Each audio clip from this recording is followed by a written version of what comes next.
हम लोग इस क्लास में आज पढ़ने वाले हैं थर्मोडायनेमिक्स। ओके, तो थर्मोडायनेमिक्स बेसिकली है क्या?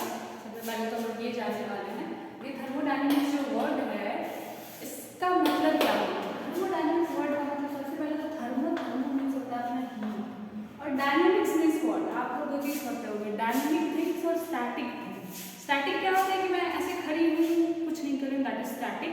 And when I am moving, like यहाँ से यहाँ चल रही हूँ, फिर यहाँ से यहाँ आ रही हूँ, that is dynamic. Like my body is dynamic, कि वो चल रहा है, गतिशील है, ठीक है। Dynamics basically means in motion. तो when we study heat in motion then we call it thermodynamics, ठीक है। तो इस थर्मोडायनेमिक्स को पढ़ा क्यों जाता है? देखो, सबसे पहले तो जब हम पुराने जमाने में थे तो हम लोग को बहुत दिन के बाद पता चला था ऐसा कि हम लोग अपना खाना खुद बना सकते हैं, है ना। लगभग आई कैन गेस 10,000 BC में पता चला था कि we can grow our own food, ठीक है। फिर क्या हुआ जब हम लोग और आगे टाइम आया, लाइक 1000 से 1500 वाला टाइम, इस समय आया ना, तो ये GDP का ग्रोथ हुआ बहुत ज़्यादा। GDP का ग्रोथ इसलिए हुआ था कि इस समय हम लोगों का क्या हुआ ना, कि इसी टाइम पे क्या हुआ था ना कि हमारा हीट इंजन बन गया था। लगभग आई कैन से 1712 में, 1500 to 17 के आगे। तो इस समय क्या हुआ कि 1712 में अपना फर्स्ट हीट इंजन बना था, हीट इंजन जो हीट जनरेट करता होगा, ठीक है, हीट इंजन बना था।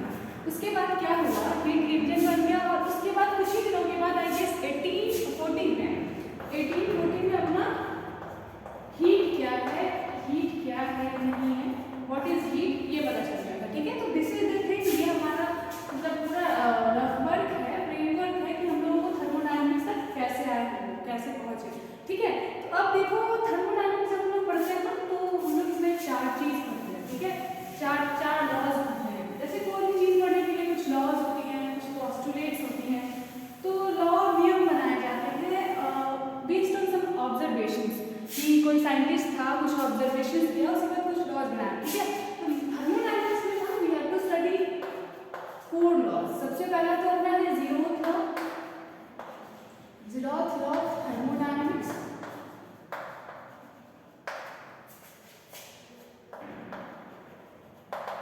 फिर अपना आ जाता है फर्स्ट लॉ ऑफ थर्मोडायनेमिक्स, और फिर आ जाता है second law of thermodynamics, and फिर आ जाता है अपना थर्ड लॉ ऑफ थर्मोडायनेमिक्स। तो जो हमारा जीरोथ है ये अपना टेम्परेचर के बारे में बता रहा है, ठीक है, कि टेम्परेचर क्या है, कैसे है, नहीं है, ये बताया। तो इन्होंने ये जो टेम्परेचर कैसे फंक्शन पता चला था, इसका एक एक्सपेरिमेंट उन्होंने किया था। उसको ज़्यादा जानने की जरूरत है, but still I am telling you. मान लो कि हमारे पास 1 2 3 कंटेनर है, ठीक है, इस टाइप से, ठीक है। A है, B है, ठीक है, C है। अब तुम सोच लो ऐसा कि A और C एक दूसरे से थर्मल इक्विलिब्रियम में है। कौन सा इक्विलिब्रियम?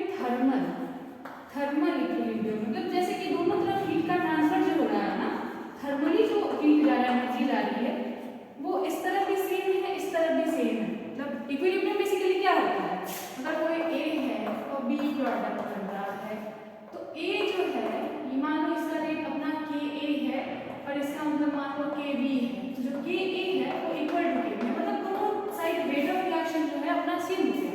तो वही अगर दोनों साइड जो heat thermal equilibrium basically means heat flow जो होगी वो सेम हो जाएगी। तो मान लो कि अपना AC थर्मल इक्विलिब्रियम में है, BC भी थर्मल इक्विलिब्रियम में है, तो जो AB होगा ना, ये भी एक दूसरे के थर्मल इक्विलिब्रियम में होगा। Basically this was the thing, this was the experiment that has been done, और उसी से पता चला कि तो हमारा है टेम्परेचर है, जो ये हीट के फ्लो की वजह से टेम्परेचर जनरेट होता है, ठीक है। And that is the thing, आपको इतना याद रखना है कि जीरोथ लॉ जो अपना है वो टेम्परेचर डिफाइन करता है, ठीक है। अब आ जाता है अपने फर्स्ट लॉ पे, ठीक है। तो जो फर्स्ट लॉ है बाबू, ये हमारे इंटरनल एनर्जी को डिफाइन करता है। इसको डिफाइन करता है इंटरनल एनर्जी को, ठीक है। इसको मिटा देती हूँ। ये अपना था T टेम्परेचर, ये अपना था internal energy, okay, sorry internal energy. Basically internal energy means होता है, इंटरनल मतलब समझ सकते हो कि बॉडी है उसके अंदर की जो भी एनर्जी होगी, कोई भी सिस्टम हम लोग जो कंसिडरेशन में ले रहे हैं, जिसके बारे में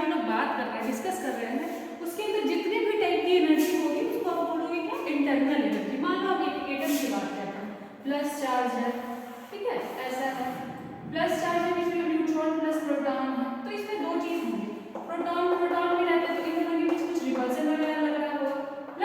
अब देखिए यहाँ पे ये है, ये प्लस और माइनस के बीच क्या होता है, इन शेल्स में क्या होता है, माइनस चार्ज अपना इलेक्ट्रॉन्स घूमते रहते हैं, तो प्लस माइनस के बीच एक अट्रैक्शन भी लग रहा होगा। Attraction is kind of energy, electrostatic force of attraction जिसको बोलते हैं, जो नेगेटिव और पॉजिटिव दो ऑपोजिट चार्जेस के बीच में लगती है। अब ये इलेक्ट्रॉन है, एक रोटेशनल मोशन भी कर रहा है, रोटेट कर रहा है ना। अब मान लो ये इलेक्ट्रॉन है, एक तो ये रोटेट कर रहा है अपने ही स्पिन पे, मतलब ये एक ऐसे रोटेट कर रहा है, इस अपने ही खुद के स्पिन पे भी, अपने ही एक्सिस पे स्पिनिंग मोशन भी कर रहा होगा, तो एक स्पिनिंग से आई एनर्जी, एक रोटेशनल एनर्जी है।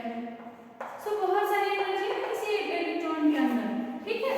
तो ये बेसिकली किसी एटम के अंदर, तो बेसिकली जो सारा एनर्जी का सम होगा इसको हम लोग बोलेंगे इंटरनल एनर्जी किसी भी बॉडी का, ठीक है। हमारे अंदर बहुत सारा प्रोसेस होता है ना, ग्लूकोज है, ग्लूकोज बनना, ठीक है, उसके बाद ग्लूकोज का पूरे बॉडी में डिवाइड होना, बहुत सारी एनर्जी रिलीज होती है, एंड दैट ऑल एनर्जी जब उसको जोड़ देंगे ना तो वो अपना क्या हो जाएगी, इंटरनल एनर्जी हो जाएगी, ठीक है। तो अभी थर्मोडायनामिक्स के टर्म में इंटरनल एनर्जी बेसिकली डिफाइन करते हैं जो भी एनर्जी सिस्टम के अंदर है, ठीक है, that is the energy present in the system, ठीक है, inside the system is known as internal energy. और इसमें फर्स्ट वाला एक फार्मूला है डेल्टा Q प्लस W, ठीक है, और ये जो अपना है ना बाबू, ये अपना है चेंज इन इंटरनल एनर्जी, ठीक है। और ये जो लॉ है ना, ये लॉ कहती है कि एनर्जी बेसिकली, ये जो लॉ है फर्स्ट लॉ ऑफ थर्मोडायनामिक्स, ये बेसिकली कंजर्वेशन ऑफ एनर्जी पे बात करता है कि जो एनर्जी है वो ना तो बनाई जा सकती है, that can not be constructed and that can not be destroyed basically. So ये बेसिकली कंजर्वेशन ऑफ एनर्जी पे भी बात करता है, ठीक है।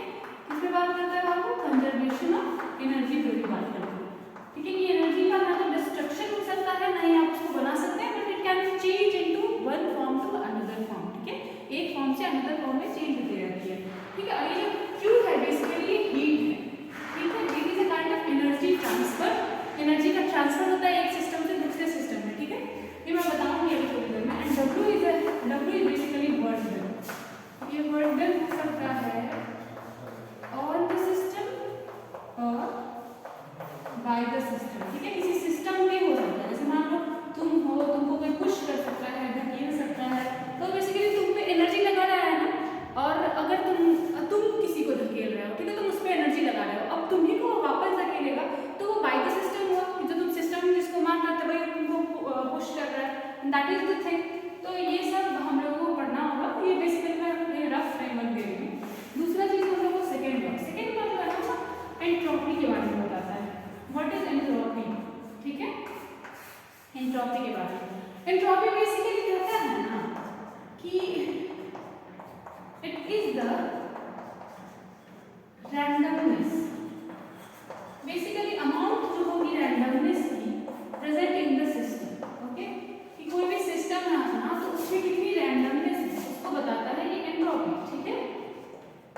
जैसे मान लो एंट्रोपी, इसको ना ऐसे डिफाइन करते हैं, ऐसे डिफाइन करते हैं, ठीक है। तो ये है अपना चीज। अब जैसे मान लो तुम्हारे पास कोई भी रैंडम मतलब क्या होता है कि बहुत अलग तहस नहस के अलग अलग रहना, मतलब कोई इसका अरेंज में नहीं, डिसअरेंज फॉर्म। लाइक मान लो तुम्हारे पास सॉलिड है, ठीक है, यहाँ देखो सॉलिड है, वो इस तरीके से पैक है, ठीक है, ऐसे ऐसे ऐसे ऐसे ऐसे ऐसे ऐसे एक अरेंजमेंट है ना, पहले ये फिर ये आराम से ये टाइप का पैकिंग हो रहा है, ठीक है। अब हम मान लो ये सॉलिड की बात करें, वही लिक्विड की बात करोगे तो वो कैसे है, एक यहाँ एक यहाँ एक यहाँ एक यहाँ एक यहाँ एक यहाँ एक यहाँ, फिर भी ये थोड़ा सा अरेंज है, ठीक है। तो ये अपना हो गया लिक्विड, लेकिन इसका कोई ऐसा अरेंजमेंट नहीं है फॉर्मेट, जैसे एक लाइनर ऐसा कोई फॉर्मेट नहीं है, ऐसे ऐसे है। तो वही हम गैस के बारे में बात करते हैं, गैस का मान लो कोई कंटेनर है, एक यहाँ रहेगा तो एक यहाँ रहेगा एक यहाँ रहेगा, कोई अरेंज फॉर्मेट नहीं, एकदम totally different, that is gas. तो जब हम लोग एंट्रोपी पूछेंगे कि बताओ ये जो तीन सिस्टम हम मान लें, ठीक है, मान लो ये ए सिस्टम है, ये मान लो बी सिस्टम है, ये सिस्टम है, इन सब का एंट्रोपी का ऑर्डर क्या होगा। तो एंट्रोपी ऑर्डर बेसिकली क्या हो जाएगा, क्योंकि ये बहुत ही डिसअरेंज फॉर्मेट में है गैस, तो जो हमारा गैस होगा, मान लो एस एंट्रोपी ऑफ गैस को Sg मान ली, ये सबसे ज्यादा हो जाएगा then entropy of liquid and then entropy of solid. Basically this is the definition, this is the thinking, मतलब this is the thought process you should think जब आप एंट्रोपी के बारे में पढ़ोगे, ठीक है। So that is the thing. अब आ जाते हैं हम लोग दूसरी चीज पे, ओके। तो ये हमारा थर्ड लॉ चलता है बेसिकली। अब ये हो गया मतलब एंट्रोपी के बारे में पढ़ लिए। तो थर्ड लॉ से बेसिकली एंट्रोपी के लिए ही बताता है, लेकिन एक चीज है इसमें एक टर्म लग जाता है, दैट इज एब्सोल्यूट एंट्रोपी, ठीक है, ठीक है। Absolute entropy, entropy at 0 degree Celsius, entropy at absolute temperature. Absolute temperature अपना क्या है, 273 केल्विन, है ना, 273 केल्विन और 0 डिग्री सेल्सियस। तो 0 डिग्री सेल्सियस पे क्या एंट्रोपी होगी वो ये बताता है। और एक और चीज इसमें था कि जो भी अपना जो entropy of any perfectly crystalline solid, अब कोई भी ऐसा सॉलिड है, सॉलिड मतलब ठोस पदार्थ है, तो वो एकदम क्रिस्टलाइन फॉर्मेट में है, जो भी परफेक्ट क्रिस्टल फॉर्मेट में है, इज ऑलवेज 0। उनका एंट्रोपी होगा ना तो वो हमेशा 0 होगा, ठीक है, 0 होगा। That is the thing. ये हमारा SS इक्वल टू 0, जब सॉलिड जो होगा वो क्या होगा, परफेक्टली क्रिस्टलाइन, परफेक्टली क्रिस्टलाइन होगा, ठीक है। तो ये चीज हम लोगों को पढ़नी है, ठीक है, ये चीज हम लोगों को पढ़नी है। परफेक्टली क्रिस्टलाइन बॉडी के लिए अपना जो होगा वो 0 हो जाएगा, ठीक है। ओके, मैं नहीं देख पा रही थी, दिख नहीं रहा था, okay. At absolute T, absolute T, okay. अब एब्सोल्यूट T जो होता है ना, T equal to 0 degree Celsius और 273 केल्विन, ठीक है, ये होता है 273 केल्विन पे और 0 डिग्री सेल्सियस पे। तो समझ गए, जो परफेक्टली क्रिस्टलाइन बॉडी होगी उसके लिए सॉलिड और एंट्रोपी ऑफ 0 होगी। That is third law of thermodynamics basically. मैं इन सबको डील करूंगी एक-एक करके, मतलब पूरे अच्छे तरीके से। बट अभी एक रफ फ्रेमवर्क जो आप लोगों को यही चारों चीज पढ़नी है और वो डिटेल में पढ़नी है, ठीक है।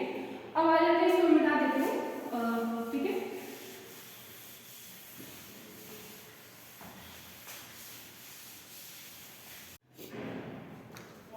तो हम लोग बात करते हैं ऑन तीसरा law, and that is our second law of thermodynamics. और ये बेसिकली है ना, एक टर्म होता है थर्मो में, आप लोगों को पढ़नी है, एंट्रोपी को डिफाइन करता है। एंट्रोपी बेसिकली जिसको S से डिनोट करते हैं, ठीक है। एंट्रोपी आप बोलोगे होता क्या है। मान लो अपने पास कोई भी सिस्टम है, उसमें कितना रैंडमनेस है, कितना रैंडमाइज्ड है, मतलब अनऑर्डर्ड वे में है, उसको बोलते हैं degree of randomness of a system. इसको आप कोई भी सिस्टम मान लो, इसके बारे में लोग स्टडी कर रहे हैं, सिस्टम उसको कहते हैं। अब मान लो हम तीन सिस्टम ले लेते हैं। मान लो एक सॉलिड का लेते हैं, सॉलिड है, ठीक है, सॉलिड इस तरीके से पैक है, ठीक है, उसके ये पार्टिकल है सॉलिड के। अब ये लिक्विड ले लो, एक यहाँ है, यहाँ है, और हम गैस ले लेते हैं। गैस का तो कोई कुछ है नहीं, ये तो कहीं भी रह सकता है, इधर उसमें बहुत सारा इंटरमॉलिक्यूलर फोर्स रहता है। सॉलिड ये अपना है लिक्विड, ये अपना है गैस। तो बताओ सबसे ज्यादा रैंडमाइज्ड फॉर्मेट में कौन है, गैस है। तो अब इसी से पता चलेगा कि जो गैस है वो सबसे ज्यादा है, ठीक है, एंट्रोपी उसका सबसे ज्यादा है, फिर उसके बाद अपना लिक्विड का, फिर सॉलिड का। जो जितना ऑर्डर रहेगा, ऑर्डर वे में रहेगा, उसका उतना ही ज्यादा जो एंट्रोपी है वो कम, उतना ही कम उसकी एंट्रोपी रहेगी, ठीक है। अब ये चीज हो गई। और दूसरी चीज यहाँ पे है, ठीक है, ये अपना देख लो। फिर एक और चीज बोल रही थी, जब हम लोग सेकंड लॉ पढ़ते थे, तो कि जो अपना यूनिवर्स है ना, उसका एंट्रोपी जो है ना, एंट्रोपी ऑफ यूनिवर्स, हम जहाँ रह रहे हैं यूनिवर्स है, इज कंटिन्यूअसली इंक्रीजिंग। कंटिन्यूअसली जो है ना इंक्रीज कर रही है। इसका रीजन क्या है मैं आगे बताऊंगी, ठीक है। एंट्रोपी जो होना है ना वो फंक्शन ऑफ टेम्परेचर है, कि वो टेम्परेचर के चेंज होने के साथ चेंज हो रहा है। और हम लोग जानते हैं क्योंकि अभी हमारे मतलब यूनिवर्स में, एटमॉस्फेयर में क्या हो रही है कि टेम्परेचर इंक्रीज होती जा रही है। और टेम्परेचर इंक्रीज होने की वजह से फंक्शन ऑफ टेम्परेचर का एंट्रोपी भी इंक्रीज होगा। जैसे टेम्परेचर इंक्रीज होगा, एंट्रोपी भी इंक्रीज होगा। That is certifying the statement that is entropy of universe is continuously increasing, ठीक है, कंटिन्यूअस इंक्रीज हो रही है। तो ये सारी चीजें हम लोग को सेकंड लॉ ऑफ थर्मोडायनामिक्स में पढ़नी है। अब आ जाती हूँ मैं, इसको मिटा दे रही हूँ।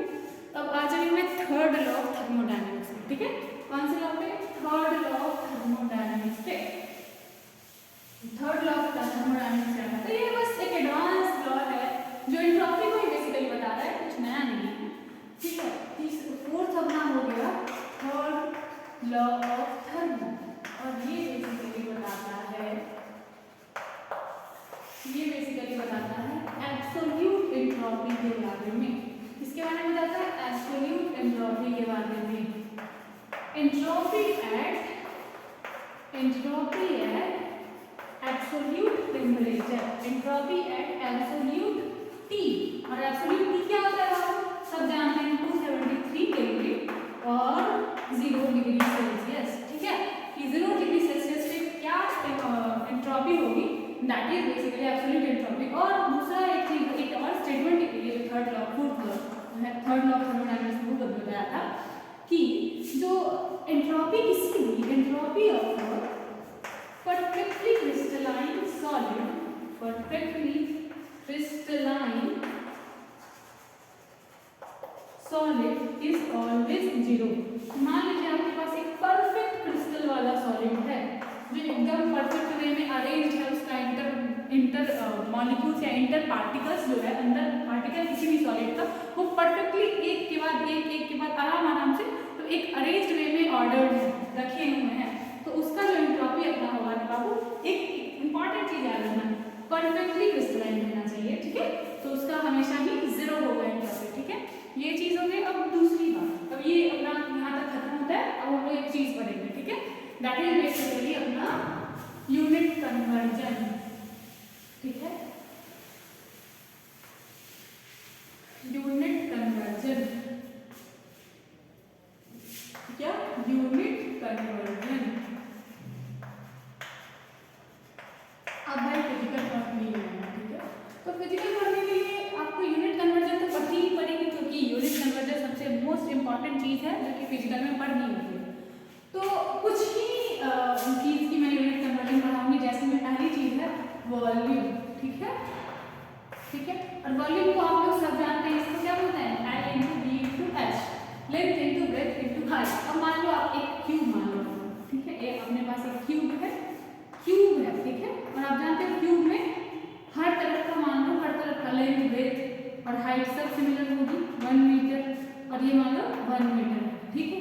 तो इसका अगर वॉल्यूम कितना पड़ेगा तो आप क्या बोलोगे? 1 metre into 1 metre into 1 metre, and that is equal to what? That is equal to 10⁻³ metre, 10⁻³ metre, ठीक है। तो हमारा एक चीज याद रखिएगा, जो हमारा वॉल्यूम है उसको मीटर क्यूब में बता सकते हैं, और जो 1 मीटर क्यूब होती है ना, लीटर में क्या 10⁻³ के मीटर के बराबर होती है। तो वॉल्यूम जब हम लोग लिक्विड का वॉल्यूम का बात करते हैं तो दैट इज इन लीटर, या फिर गैस के वॉल्यूम का बात करते हैं लीटर में नापते हैं। और अगर मान लो क्यूबिकल बॉक्स है तो मीटर क्यूब में आएगा ना, तो उसको आप लीटर में ऐसे बना सकते हैं, 1 metre cube equal to 10⁻³ metre, ठीक है। ये एक इंपॉर्टेंट चीज है पहला जो आप लोगों को याद रखना है। अब इसको और चेंज कर सकते हैं, आप एक चीज जानते हो 1 मीटर इक्वल होता है 10 डेसीमीटर, सारे मीटर्स की जगह पे डेसीमीटर रख दो, 10 dm into 10 dm equal to what? 10⁻³ metre. Equal to क्या हो जाएगा? 10⁻³ dm³ इक्वल टू 10⁻³ मीटर। इससे ये कैंसिल हो गया, और 1 dm³ इक्वल टू 1 मीटर। ये अपना दूसरा यूनिट कन्वर्जन वॉल्यूम, ये भी याद रखिएगा। तीसरी चीज है अपनी एक चीज जानते हो ना, 1 मीटर इक्वल टू क्या होता है? 100 सेंटीमीटर, ठीक है। और 100 centimetre into 100 centimetre, same to same वही कर दो, मीटर की जगह पे आप 100 सेंटीमीटर कर दो, same 100 centimetre into 100 centimetre. Volume कितना है? Volume equal to length into breadth into height. हम क्यूब ले रहे हैं तो लेंथ भी 1, ब्रेथ भी 1 मीटर, हाइट भी 1 मीटर, और इक्वल टू व्हाट? 10⁻³ मीटर। ये 10⁻6 सेंटीमीटर क्यूब हो जाएगा, इक्वल टू किसकी जगह? 10⁻³ मीटर की। तो 10⁻³ centimetre cube equal to 1 metre. ये अपना यूनिट कन्वर्जन हो गया। तो 1 सेंटीमीटर क्यूब इक्वल टू कितना हो जाएगा? 10⁻³ मीटर। ये अपना थर्ड। तो आप लोगों को ये 3 यूनिट कन्वर्जन याद रखनी है वॉल्यूम टू स्टडी थर्मोडायनेमिक्स, ठीक है। क्वेश्चन में चेंज करने के लिए आ सकता है, ओके। अब आ जाते हैं हम लोग दूसरी चीज पे, दैट इज बेसिकली अपना प्रेशर। नोट आ रही है इसको? प्रेशर। अब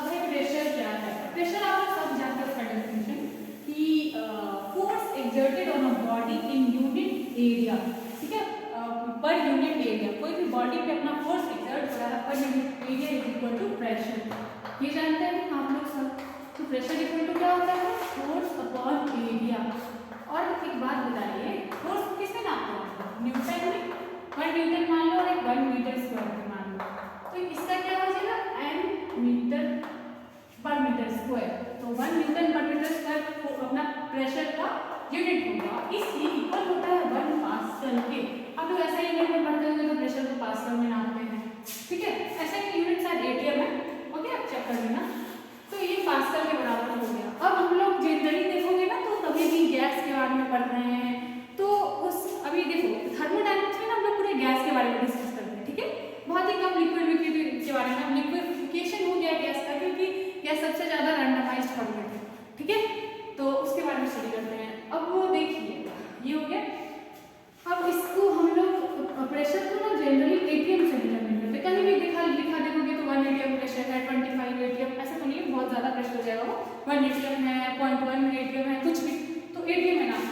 1 एटीएम जो होता है ना वो पास्कल से कनेक्टेड होता है, और कितने कनेक्टेड होता है, 101.325 पास्कल।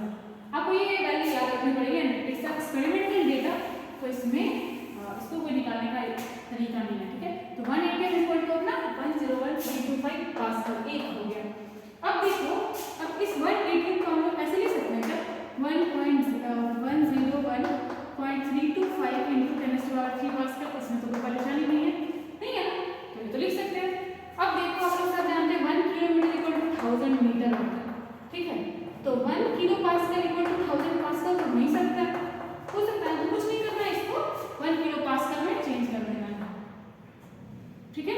तो ये क्या हो जाएगा 101.325 किलो पास्कल, ठीक है, 1 एटीएम इक्वल टू, ये अपना हो गया दूसरा इक्वेशन।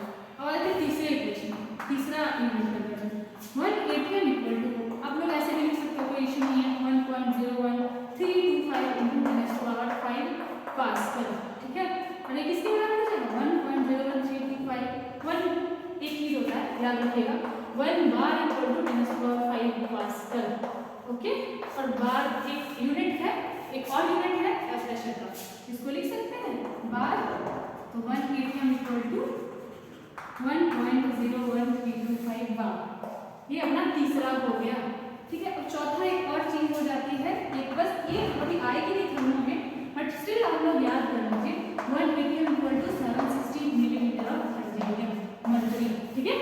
तो ये अभी चीजें हैं जो आप लोगों को थर्मो पहले से पढ़ने से पहले आप लोगों को सीखनी पड़ेगी, याद करनी पड़ेगी, मर्करी, ठीक है, 1 ATM equal to 760 millimetre of Hg, okay. अब आ जाइए, हम लोग पढ़ते हैं तीसरी चीज, that is basically unit conversion of energy, क्या एनर्जी, ठीक है, और इसको करने के लिए अपना ना एक चीज होता है थर्ड, बस इतना ही पढ़ना है, इसके अलावा नहीं कुछ पढ़ना है, एनर्जी, एनर्जी की बननी है यूनिट कन्वर्जन। तो अब हम लोग पढ़ने वाले हैं unit conversion of energy, okay, what unit conversion of energy, ठीक है। तो एनर्जी है, इसका यूनिट कन्वर्जन पढ़ना है। तो सबसे पहला चीज क्या है, एनर्जी को हम लोग गैस कांस्टेंट के बारे में के टर्म में पढ़ते हैं, यूनिवर्सल गैस कांस्टेंट, जिसके बारे में शायद आप लोग सब जानते होंगे, इसको R से डिनोट करते हैं। एक बहुत ही फेमस इक्वेशन है आइडियल गैस का इक्वेशन। आइडियल गैस किसको बोलेंगे, वैसा गैस जो किसी के साथ कोई इंटरेक्शन नहीं करता है, मतलब कोई इंटरेक्शन नहीं, वो अपना अलोन है, ठीक है। तो आइडियल गैस इक्वेशन जैसे वो, मतलब अगर मान लो सिस्टम में है, अगर मान लो ये है, मान लो ये आइडियल गैस का पार्टिकल है दूसरे, अगर इसके साथ क्या है कोई रिएक्शन नहीं, कुछ नहीं, ठीक है, that is basically ideal gas, no interaction रहेगा। तो आइडियल गैस इक्वेशन का क्या है, PV इक्वल टू nRT, ठीक है। अब इससे हमको इस इक्वेशन से हमको R लिखना, तो क्या करोगे बाबू, R लिखोगे PV/NT, और P अपना क्या है, प्रेशर है, प्रेशर को किसमें नापते हैं, एटीएम में, तो ये एटीएम हो गया, वॉल्यूम को किसमें नापते हैं, लीटर में, लीटर हो गया, लीटर एटीएम, और N को किसमें नापते हैं, मोल में, और T को केल्विन, केल्विन में नापते हैं ना टेम्परेचर को, तो litre ATM mole inverse kelvin inverse, ठीक है, litre ATM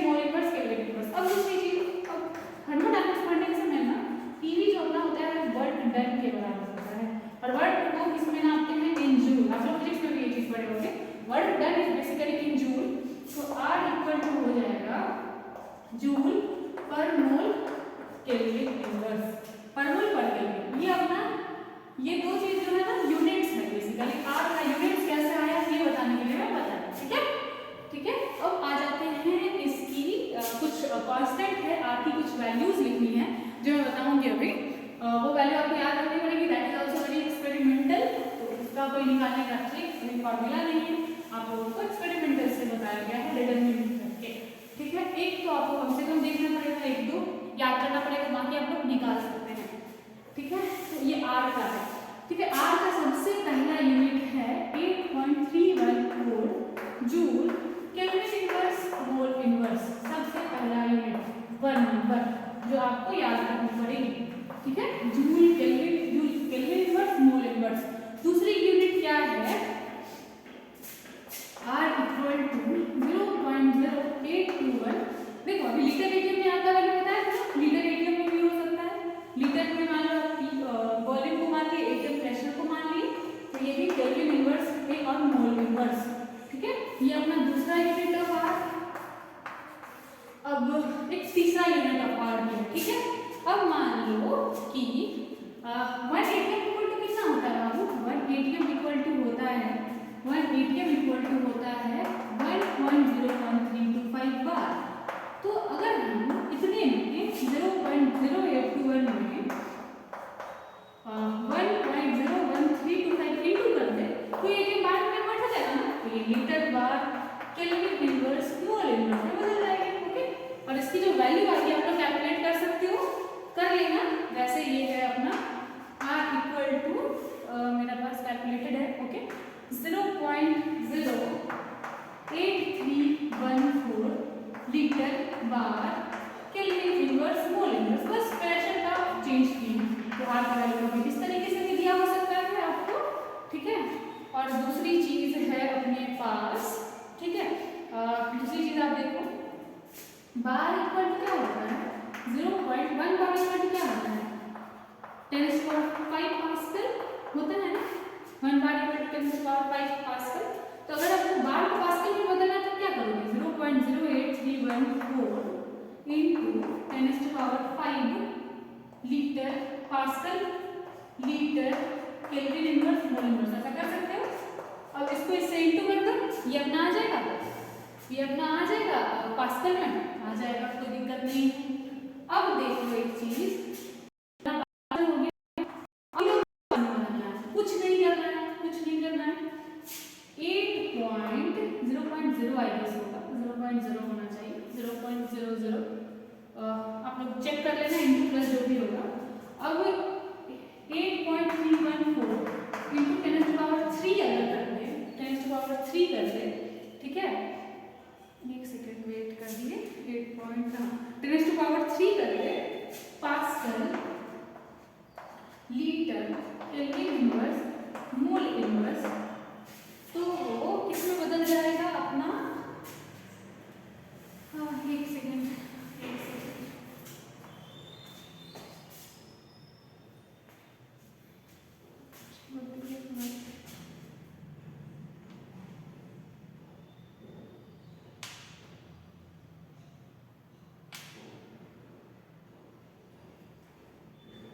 sorry.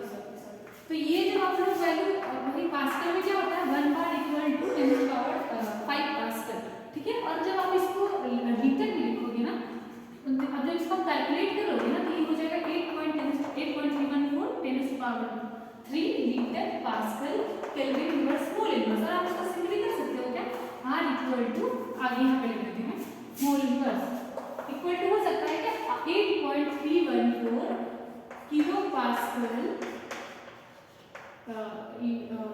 Kilo pascal litre mole inverse kelvin inverse. तो ये अपना कुछ, ये अपना हो गया ये तीसरा यूनिट, ये अपना हो गया चौथा यूनिट 4, ठीक है। और एक लास्ट है R का वैल्यू जो आप लोगों को याद रखनी है, मैं यहाँ लिख देती हूँ, R equal to 2 calorie kelvin inverse mole inverse. आप लोगों को इतनी कुछ 5 वैल्यूज याद रखनी पड़ेगी, ठीक है, 5 वैल्यूज याद रखनी पड़ेगी।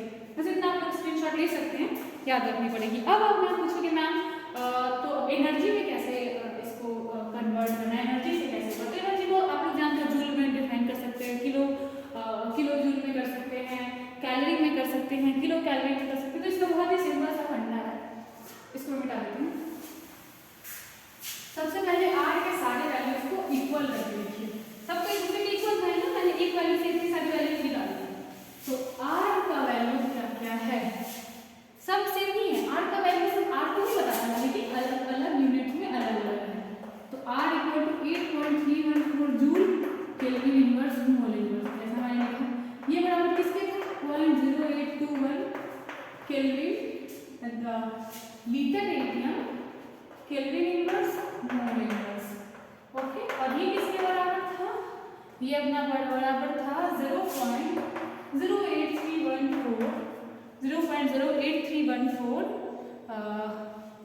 लीटर बार के बराबर। उसके बाद इक्वल करके ये किसके बराबर था, हाँ 8.314 kilo pascal litre inverse litre mole inverse kelvin inverse.